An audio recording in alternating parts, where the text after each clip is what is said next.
Vous écoutez Envol d'elle et aujourd'hui nous allons parler du cercle vicieux de l'envie qui nous pousse à toujours plus nous comparer, nous faisant vivre des émotions désagréables et abîmant notre estime de soi, et de 4 pistes pour nous en libérer. Bienvenue sur Envol d'elle, le podcast qui soutient votre envol.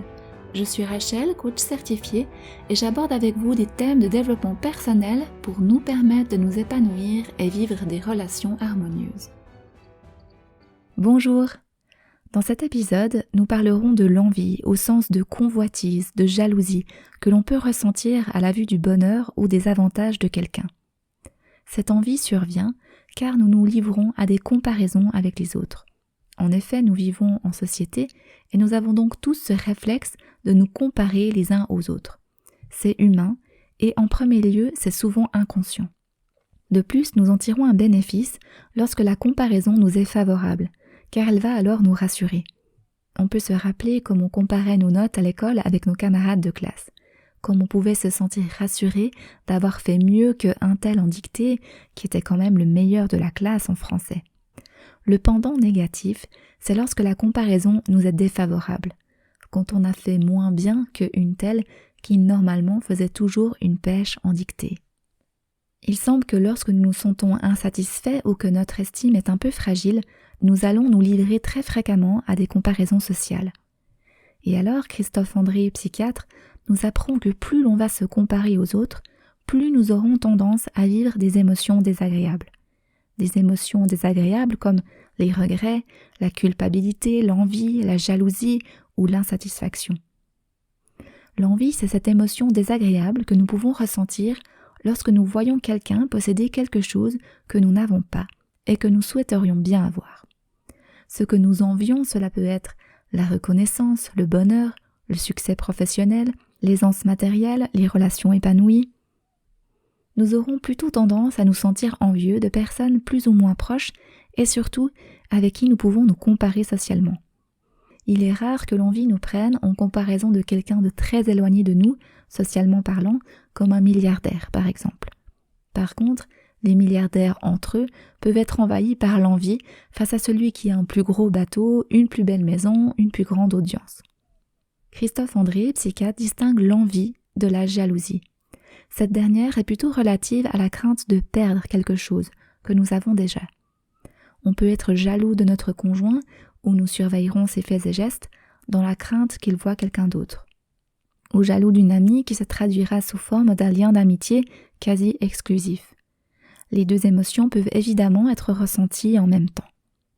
L'envie apparaît donc lorsque nous n'avons pas quelque chose que nous souhaitons et que nous nous sentons impuissants à pouvoir l'obtenir. Si nous ne vivions pas cette impuissance, cela nous stimulerait simplement à aller de l'avant. L'envie est un cercle vicieux, générant toujours plus de comparaisons sociales, ce que l'on sait toxique.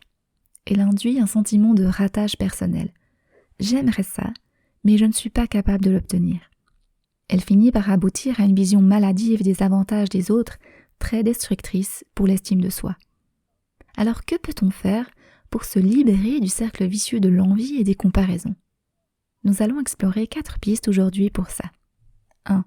Renoncer aux compétitions inappropriées. 2. Utiliser les comparaisons pour progresser. 3. Développer la capacité à se comparer à soi-même. 4.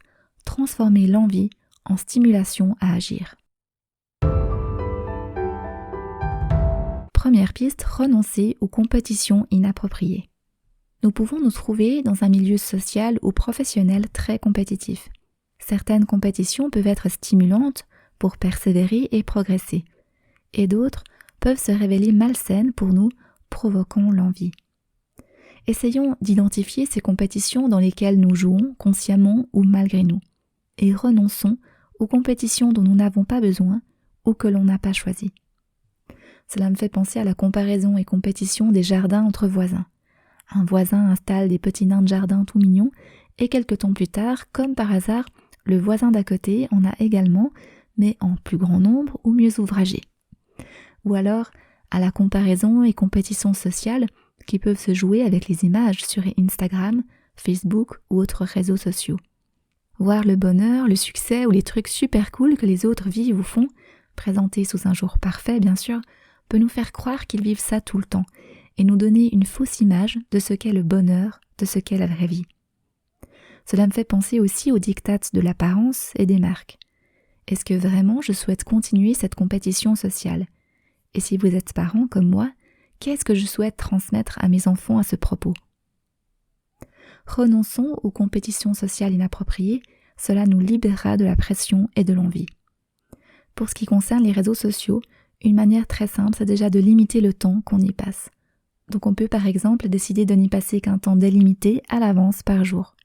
C'est personnellement ce que j'ai fait avec Instagram. On peut aussi décider de rendre leur accès plus difficile.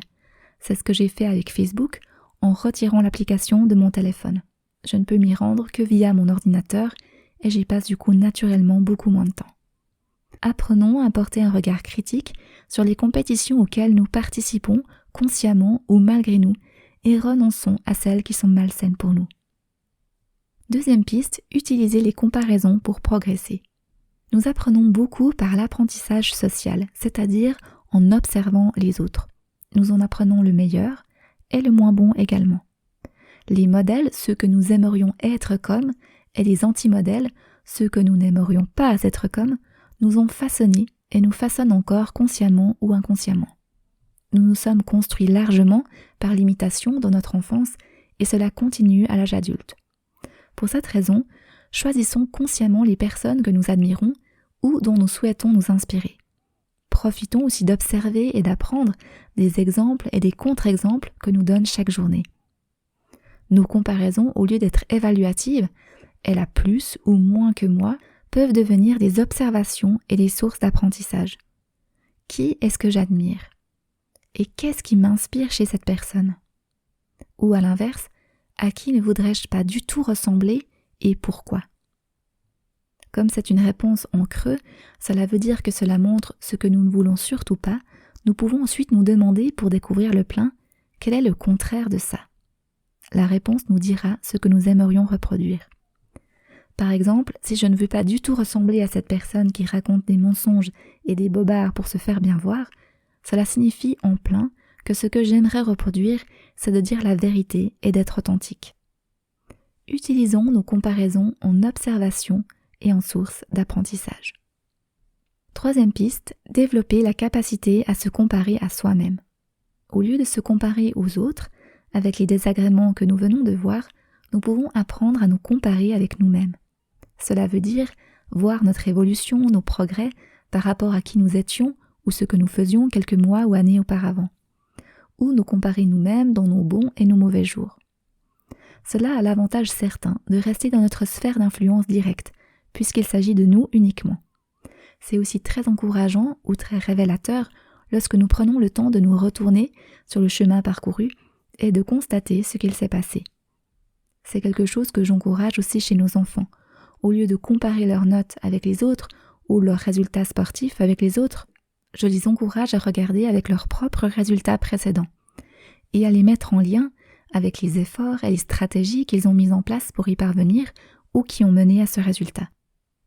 Comme le dit le personnage de Montor Gilano à son apprenti dans un roman de Pierre Bottero, je cite, « Il y a une différence énorme entre celui qui cherche à se dépasser et celui qui veut être le meilleur. Le premier travaille sur lui, le second par rapport aux autres. » En cherchant à nous dépasser nous-mêmes, à travailler sur nous, nous évitons le piège de la comparaison et de l'envie vis-à-vis des autres.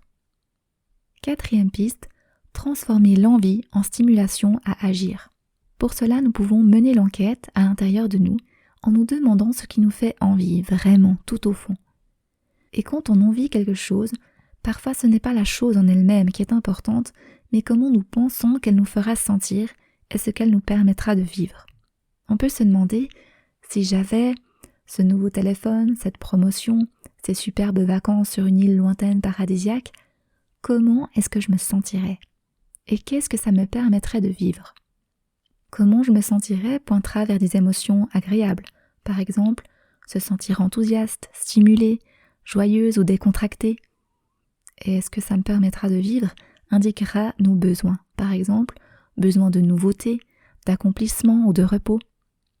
besoins qui en ce moment nous manquent et qui sont importants pour nous. À la différence des envies, les besoins sont universels et abstraits, c'est-à-dire n'impliquant aucune personne ou contexte. Une fois que nous avons découvert les besoins qui se cachaient sous notre envie, nous pouvons nous rappeler qu'il existe plusieurs manières de les remplir. Pour remplir mon besoin de repos, ces vacances sur une île lointaine paradisiaque seraient bien sûr un moyen, tout comme le fait de m'octroyer une sieste aujourd'hui ou de me réserver du temps calme le week-end prochain au lieu d'enchaîner les activités. Alors comment m'y prendre pour pouvoir vivre, ressentir cela dans ma vie ? Transformons notre envie en une stimulation à agir, même s'il ne s'agit que d'un petit pas. Après tout, dans le mot envie, il y a celui d'être en vie. Soyons en vie, mettons-nous en action, transformons l'envie en une motivation à avancer. En résumé, aujourd'hui nous avons vu que l'envie survient suite aux comparaisons et compétitions sociales que nous faisons consciemment ou pas. L'envie est un cercle vicieux et va nous pousser à toujours plus nous comparer, nous faisant vivre au passage des émotions désagréables et abîmant notre estime de soi. Pour nous en libérer, nous avons exploré 4 pistes dont voici un bref rappel. 1. Renoncer aux compétitions inappropriées. 2. Utiliser les comparaisons pour progresser. 3. Développer la capacité à se comparer à soi-même. Et 4. Transformer l'envie en stimulation à agir. J'espère que ce contenu vous sera utile pour vous libérer du cercle vicieux de l'envie et des comparaisons. Si vous souhaitez pouvoir relire les questions, toutes les notes se trouvent sur mon blog, le lien sera indiqué dans les notes de cet épisode. Si cet épisode vous a plu, une façon de me remercier serait de le partager à une personne de votre connaissance qui pourrait elle aussi le trouver intéressant et utile. Et merci beaucoup pour votre écoute et pour tous vos retours encourageants. C'est vraiment toujours hyper précieux pour moi de vous entendre.